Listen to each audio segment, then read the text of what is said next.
Welcome back, everyone. Hope your Saturday's going good. As you can see here, we've got some packs of 1990. We're going in the Wayback Machine here, 1990 Maxx. Still have the box that I'd purchased on eBay and been wanting to open some of these packs. So we will go ahead and just start ripping. Of course, you really can't tell. It's almost like a lime green that the packs are. There you see 15 collector cards, drivers, teams, and action. Not sure what the Roman numeral 3 at the bottom indicates. Maybe it's the third printing. Winston Cup scene there on the back. So send your name and address for a free sample. And looks like we have a little bit more interesting stuff on the back. Just kind of a little bit about the J.R. Maxx company. So without further ado, let's go ahead and get ripping. Of course, you'll see the backs of these cards have like the driver, the owner statistics up till 1990. Then the Maxx logo, the card number, and then a space here, a blank space that was designed for an autograph. Very nice. Start off with A.J. Foyt. As you can see here, the hat and the uniform has been, I don't want to say censored, but airbrushed. Should say Copenhagen across A.J. Foyt's uniform there. Four-time Indy 500 winner and the 1972 winner of the Daytona 500. He's also, I believe he's also won the 24 Hours of Le Mans, 24 Hours of Daytona. So very nice resume for AJ. Neil Bonnet, this is when he was driving for the Wood Brothers. 1990 was also the year that his career essentially came to an end at a crash at Darlington, the Trans-South 500, about two-thirds of the way through the race. Ken Schrader during his time for Rick Hendrick. So these cards bring back a lot of memories for me. I was about 14 years old at the time and can vividly remember a lot of the races of this era. Michael Waltrip was driving for Bahari Racing. Rodney Combs, he was driving, I believe he was in the Evinrude car for the Mueller brothers at the time, number 89. But he jumped from ride to ride, just kind of a journeyman driver. Kurt Shelmerdine, he was a crew chief for Dale Earnhardt for several seasons. There's the Dale Earnhardt's car owner, Richard Childress. Tony Spanos was an Australian driver who made a handful of starts. I believe he made his debut in 87. I know he raced in 1990. Let's see what we have here. Yeah, 1987. He made one race in 87. No, he did not make a race in 1990. That was another Australian driver I'm thinking of, Terry Byers. Jack Roush. Of course, he still currently fields two cars under the Roush Fenway banner. Ken Reagan. This is David Reagan's father. A lot of people you see me with different David Reagan cards from time to time, but this is David's father, Ken, who is also a journeyman driver. Rick Hendrick, longtime NASCAR Cup Series owner. Brad Teague. He drove for Charlie Henderson in the Busch Series for many years, won at Martinsville in 1987. Also just hopped from team to team in the Cup Series when needed. Harry Melling. Harry Melling owned Bill Elliott's famous number 9 car. Gary Nelson. This was when Gary was crew chief for Kyle Petty at Sabco. And Kenny Bernstein, the drag racer, also a Cup Series car owner, owned the number 26 Quaker State Buick and later Fords that were driven by, let's see here, who had Joe Ruttman in 86, Morgan Shepherd 87, then Ricky Rudd drove for a couple years. Brett Bodine drove for about 5 years. Then in 1995, Steve Kinzer drove the first 5 races, was released, and then Hut Strickland took over for the remainder of the season, and the team folded after that. Up next, Larry Mcclure. Of course, you hear me talk about the Scene Fault podcast. They had a real good 3-part interview with Larry Mcclure. You guys need to go check that one out on your favorite podcast app. But he had a lot of behind-the-scenes information and stories about the rise and basically the rise and fall of the number 4 car. Rod Osterland, a lot of people don't know him. Rod was a real estate guy from California. Some people remember him from Dale Earnhardt's championship-winning season in 1980. He was the car owner of the number 2 car. Then he sold his team in 1981 to J.D. Stacy. Come back in 1989 with Heinz 57 as a sponsor. There you see the car behind him. Strickland drove for him in 89. Spencer drove for him in 1990. Jimmy Spencer. And then the team went away. Buddy Baker, longtime racer turned broadcaster. Chuck Bound, the 1990 Busch Series champion. Is that the error or the correction? That is the correction. The error card has his last name as Brown, not Bown. Dan Ford. Some of these mechanics I'm not as familiar with, so we'll just browse over them real fast. Robert G. This is Dale Earnhardt Jr.'s grandfather on his mom's side. I'm going to set that one aside because I'm going to look at that one a little closer later. Norman Koshimishu, former gas man for Rusty Wallace' team. I believe he passed away a handful of years ago. Junior Johnson, of course, he passed away a couple of years ago. Hall of Famer. Chuck Ryder. Chuck was the owner of the 30 car that Michael Waltrip drove. Jimmy Hensley, longtime NASCAR super sub. Les Richter. Les played on the Los Angeles Rams many, many years ago. I've got a couple of his cards somewhere. I'll have to look those up. Then later became the competition director for NASCAR.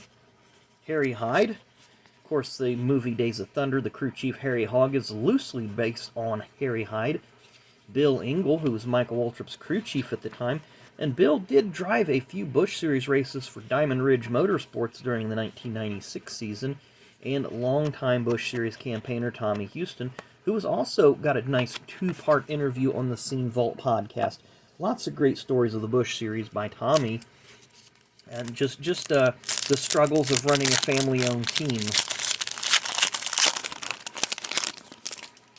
Next up, we have Jimmy Spencer, 1989 Rookie of the Year contender, driving for Buddy Baker. 1990, of course, we talked about he switched to the Rod Osterlin car. Danny Schiff, who was a co-owner on the car that Jimmy Spencer drove, co-owner with Buddy Baker. Tim Brewer, longtime crew chief. DW, this is the fans' favorite. Harold Elliott, he was the engine builder for Rusty Wallace's car, I believe. Yeah, engine builder. Club Max. Of course, this is just a checklist on the back. Eddie Wood, one of the current co-owners of the Wood Brothers racing team. Finally, we get to a race card. This is race number 28. So that's got to be, I'm thinking Phoenix. It looks like Phoenix. Yes, the AutoWorks 500 at Phoenix. Chad Little. Ken Bouchard, 1988 Winston Cup Rookie of the Year. Mark Stahl, another journeyman driver. Elmo Langley, longtime car owner, turned NASCAR official and pace car driver, sadly passed away in 1996 at Suzuka during NASCAR's first trip to Japan. Ernie Elliott, who was Bill Elliott's crew chief for many years. Billy Standridge, kind of an independent driver, passed away a few years ago, sadly. Joe Thurman, longtime competitor in the Busch Series. And I believe that is it on that one. Yeah, Joe Thurman was the last one. So I don't like not getting any hits in these packs, but I like the trip down memory lane, just getting to see all the old names and all the drivers and crew chiefs and talk about all the different races that took place back then. It's a lot different, obviously, than the scenery is now in NASCAR. Drop that pack on the ground. Don't want to have to pick it up later. But we start with Dr. Dick Berggren, a longtime ESPN, and I think he went to TNN and CBS as well as an analyst, pit road reporter. Dick Brooks, longtime MRN, former driver, 1973 winner of the Talladega 500, but worked for MRN for many, many years. Race 8, from 1989. This was the Panhill Sweatshirts 500. There's only 3 cars on the lead lap at the end of this race. Go back and watch this when they had late race pit stops. Darrell Waltrip took right side tires. Dale Earnhardt came into the pits to change left side tires, try to get out quicker, but the air gun messed up on the left front tire, and it was either left front or left. Air gun messed up on the left rear tire, so he only got a left front tire, and it just ended the race. Yeah, it really doesn't have the statistics, but race number 27, this is another good one. This is actually the pace laps. You can't see the guys on the front row. Larry Pearson actually started third in this race, his best career start in a Winston Cup race. Very pivotal race in the 1989 Cup Series. If you go back and watch this race near the end, Rusty Wallace and Dale Earnhardt get involved in an accident, and Dale's car is damaged severely, and I think he ended up finishing about 20th that day. Don't know if it'll talk about it. Oh, wow, that was a good guess. Dale winds up 20th. I knew he had a bad run. Race number 21, this is the Southern 500 at Darlington. Who won the Southern 500 in '89? Dale Earnhardt. I should know. I was at that race. Ooh, there we go. The Dale Earnhardt base set card. Very nice. Looks like it's very well centered, so I really like that. Let's look at the back of this card. Actually, that's the All-Pro Team card. I apologize. That is the base set, but it's not his primary card. His primary card is number 3. Race number 18. Looks like Dover, Delaware. I don't remember much. Wait, nope, I'm sorry. It's Bud at the Glen. 1989 Bud at the Glen. Okay, this race ended under caution. I was trying to think why Rusty didn't win Dover in '89. But 89 Watkins Glen race, Jeff Bodine had a bad crash with a couple laps to go. I believe the race basically ended under caution. Here's the Sears Point, 1989. So this was the first race at Sears Point, and this was won by Ricky Rudd. Cale Yarborough, car owner for Dale Jarrett in 1989. Elton Sawyer, longtime Busch Series driver, married fellow competitor Patty Moise. Barry Dotson, crew chief for Rusty Wallace, sadly passed away a number of years ago. Race number 3, 1989. This was the Motorcraft 500 in Atlanta. A couple things stand out in this. Again, it was 3 cars on the lead lap, and it was the same top 3 as were in the Martinsville race that we just talked about. DW was first, Darrell Waltrip first, Earnhardt second, Trickle third. But go back about 2/3 of the way. Check this race out on YouTube. About 2/3 of the race. Scary pit fire in Richard Petty's pits. You have to talk about this race, 1989, the Winston. Lots of controversy with this accident, or this bump and run, if you will. Go back and watch it. There we have 1989 Cup Series champion Rusty Wallace. And then we have Terry Labonte in this pack with Terry Labonte. So we got one more pack to go. Hope you guys are enjoying this. Just a little trip down. Like I say, let's just open up some of these older packs and see what we can find in them. And maybe I'll try to put together this set, since I do have a full box. Excuse me. Start off with Paul Andrews. Of course, Paul was the crew chief for Alan Kowicki. Bob Jenkins worked for ESPN and ABC. Ken Squire. I guess Mr. Squire just is overcoming his battle with the coronavirus right now. Of course, here's our lead Fox broadcaster. I just lost my train of thought there, but Mike Joy, who is the lead anchor on Fox. Winston Kelly, I believe he's in charge of the NASCAR Hall of Fame. 1989, race 9 at Talladega. Davey Allison won this, but this race was significant because it was the debut race for the Chevy Lumina. Race number 26, this is at North Wilkesboro. Of course, that pit, you see an accident there with Rick Wilson and Michael Waltrip. I want to say that accident actually happened in the spring race, but I'll have to look that up. But nonetheless, this is Wilkesboro, so it's talking about the fall race. Go back and watch that. One of the most exciting last laps and controversial. Race number 20. Trying to see who this is. It's another crashed Michael Waltrip car, so that means it's Bristol. I can see Bristol in the background there. 1989. This was a pretty good race. Darrell Waltrip ended up winning that one. Race number 24, Martinsville, Virginia. This is Kyle Petty and Richard Petty running nose to tail. This was Dale Jarrett's first career top 5 finish. Wasn't really anything significant that stood out in the race. We have race number 23, the fall race at Dover. Dale Earnhardt swept both 1989 Dover races, and this was the race Neil Bonnet cracked his sternum in a late race crash. Race number 13, I want to say this is Pocono. Let's see here, Miller 500 at Pocono. I don't recall a lot about that race. It's been such a long time. We have Morgan Shepherd. He was driving for Raymock in the Valvoline Pontiac in 1989. Look how archaic those helmets look. I mean, no neck support. There's nothing protecting his neck, nothing protecting his face, no gloves. And that was top safety back then.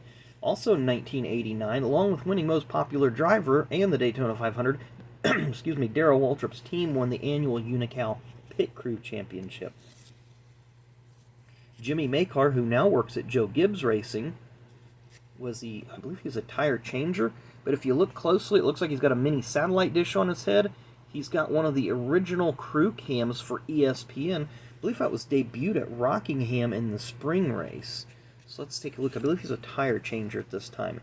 Yes, tire changer for Rusty Wallace. And our final couple cards, is this our final one? Yes, it is. The Goodwrench 500 at Rockingham, won by Rusty Wallace. So nothing really spectacular in this race as well. I know that Harry Gant and Ricky Rudd were in a late race crash, but I don't really remember anything else. There's a little bit of information about the 1989 Goodwrench 500. But I hope you guys enjoyed going back in time a little bit, 1990, 31 years ago, ripping some packs of some very, very nice cards. We'll do this again sometime. Always enjoy going back and ripping some of these older packs just to see what we have. But anyway, don't forget tomorrow, 4 p.m., approximately 4 p.m. Eastern, or I'm sorry, yeah, tomorrow. Got my days mixed up, but approximately 4 p.m. Eastern tomorrow, we will be doing a live stream. We will be doing the giveaway, so hope y'all can make it for that one, and we will go over all the cards that are in it. You know, we're not going to make a big, long thing of it, but I'll definitely show all the cards again that are going to be eligible, and whoever the lucky winner is will get to pick, you know, whatever card they want out of that stack. So hope you enjoyed today's video. Thanks for the likes, the subs. I say it every day, but thank you for the likes, the subscriptions, the comments. Please keep them coming. I do appreciate it. So we will see you again tomorrow on the live stream, and enjoy the rest of your Saturday. Thanks for watching.